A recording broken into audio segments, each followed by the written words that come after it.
India is a land full of contrast.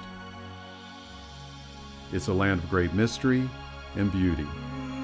It's a land of unspeakable despair. But traveling through India, one thing is for sure. It's a land filled with people who should never be underestimated. For the last 40 years, Asian Aid has invested in the futures of people who have never been given such a chance, and their investment has proven infinite returns. Driven by the vision of Helen Eager, dedicated to helping those who have the least, Asian Aid is an organization implementing diverse development projects and sponsoring thousands of children. Their outreach spans from Bangladesh to Nepal, Sri Lanka, and beyond. From remote villages and empty fields to sprawling centers of education, from nothing to the unimaginable. Now, Asian Aid decided to document the work it has been doing all these years with a desire to show the world what is possible by digging wells in remote villages for clean drinking water and bringing much-needed health care to the women of Nepal, by providing an education for orphans, deaf, and blind children, giving them a sense of place, a home. But what we really discovered was being given was hope. Giving hope to children, giving hope to women, giving hope to the ones who need it the most.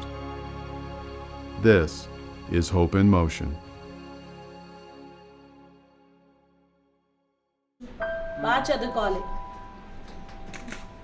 అగో uncle చూడు నీకు photo తీస్తున్నారు. నిన్న చక్కగా నవ్వావు కదా, ఈ రోజుకి ఎందుకు ఏడ్చినావు? కీర్తన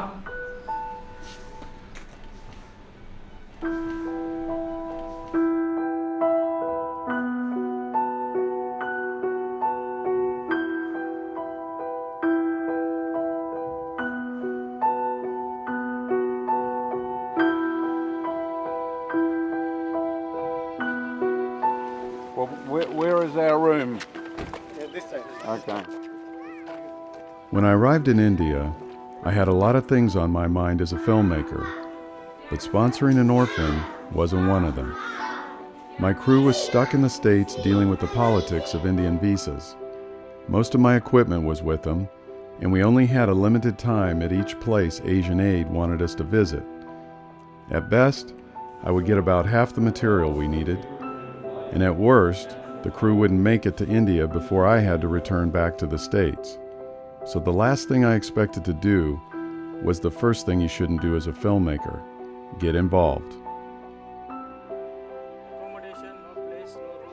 My first day in India made my concerns seem rather small.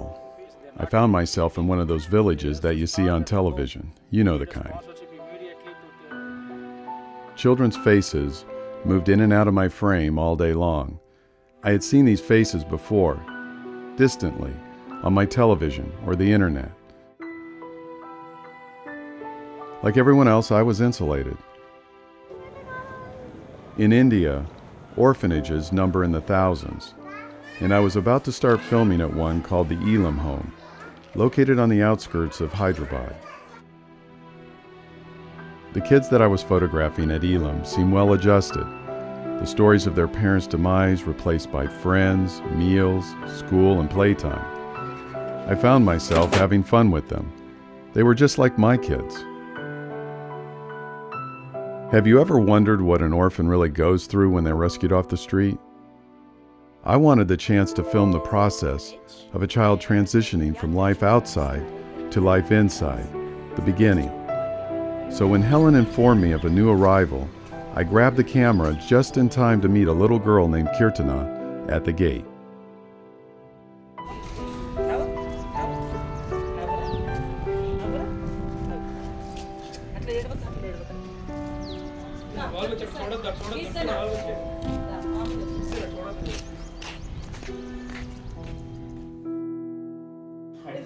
My mother had died 3 years ago when KEERTHANA was 2. Her father left for Mumbai, India to clean commercial trucks, and he never returned. A local pastor, familiar with KEERTHANA's plight, took her in, planning to raise her as his own. Photo? Huh? Nivena? Huh? The plans changed, however, when KEERTHANA's stepmother said they couldn't afford to keep her. It's not uncommon for stepchildren to be abandoned when the expenses can't be met. So at age 5, and for the third time, Keerthana was an orphan once again. All this. Here, see, I got something. How long do you think that it will take her to transition or to feel comfortable, being here? Yeah, it will take 1 week. Really? Yeah, 1 week to feel comfortable because this is a new place and new environment. Honestly, Ruben and I didn't believe that Keerthana would adjust to life in an orphanage in just 1 week.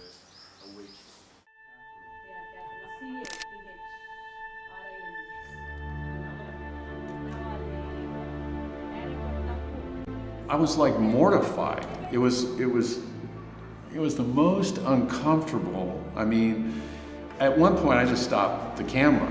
And I thought, you can't stop the camera, you gotta keep going. And Ruben's looking at me as he's snapping stills, and we don't wanna get too close. She's looking at us like, aren't you gonna do something? When I saw her, I remembered my life when I first came to Elim. I was just wondering because the pastor dropped me here and he was trying to leave. And I went all around the campus looking for the pastor. I couldn't see him, and those other boys were running behind me to hold me back, but it really made me worried.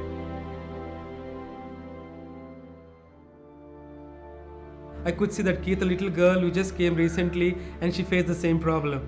So when I saw her, the pastor leaving out her and trying to hide somewhere the other and trying to be away from her, and the same experience that I felt, I had the same experience the little girl had other day. See, bag, big bag you got. I'll put all the books.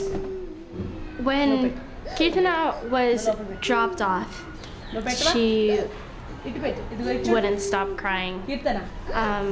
You could tell that it was something traumatic for her. Yeah. Days afterwards, she wouldn't talk to anyone. She wouldn't go to school. She wouldn't go to study hall. She would just be with the cooks, cutting vegetables.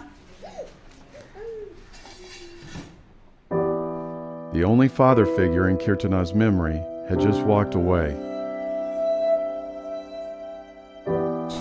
So here's a real tough situation. This pastor, earning less than $20 US a month, has raised this child, and he just simply can't afford it anymore. Her first night in the orphanage was rough. She didn't sleep well, even though the orphanage gave her a bed. She insisted on sleeping on the floor. It's what she was used to. When I gave her bed, she was so happy. But night time, she was falling down. And we made her to sleep again on the bed. Then she ate very little food when she came. Then the next thing that ended up happening was that she doesn't have a sponsor. And so all of this chatter started happening about, well, how is she going to stay here? Because, she has to have a sponsor. There's also questions about whether or not there's space available.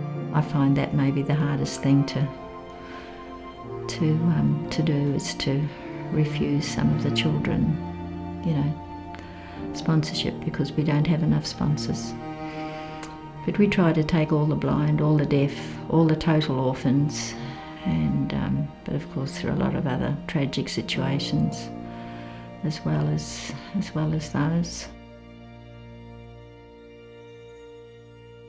The bottom line is that I just, that night, when we went back to the hotel, I Skyped my family and I told Rebecca, I said, are you ready to sponsor a little girl?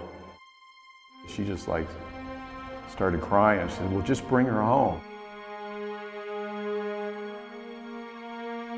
In fact, I asked Helen, I said, Helen, can we do something? I mean, Rebecca wants me to bring her home. And I said, if I can facilitate that, that's what she wants me to do. And Helen said, she said no.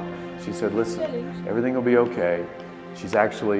It's better to have her here because she said, quite honestly, it's very, very difficult you can't adopt these kids out of here. Everybody in India gets a free shot at an orphan, which sets them up for all kinds of abusive situations. I started the process of becoming KEERTHANA's sponsor, but it was time for me to leave. There were more places to film and more faces to capture. In 2 weeks I would return, but I kept thinking about Malathi's words, about KEERTHANA assimilating within a week.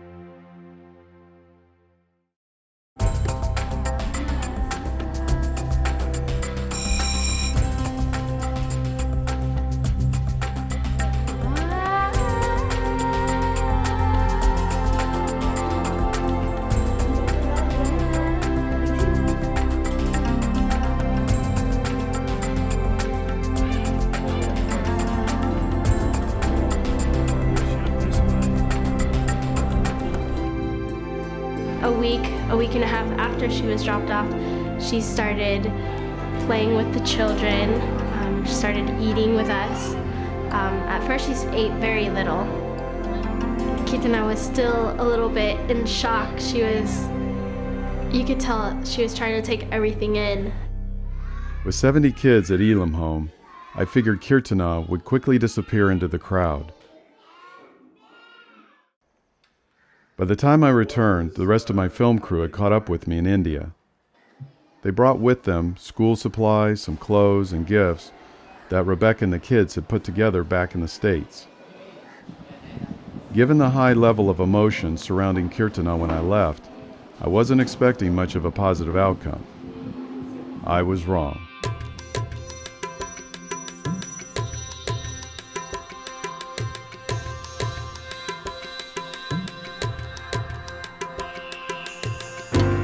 When she came first, I used to be after her, but now she's after me and after all the kids, and she's very playful, and she says now she's very happy to be in Elim.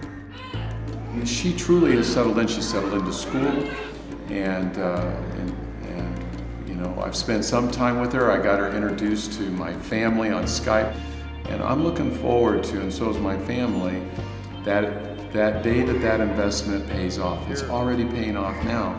But I look forward to that day when she finishes her degree in whatever it is that she wants to do, and that she's able to take her rightful place in society, and she's going to be able to live a principled life. I think it's great.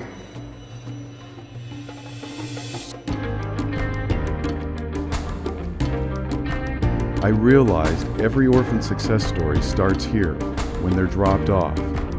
And all they need is someone to take them in, someone to believe in them, someone to give them hope.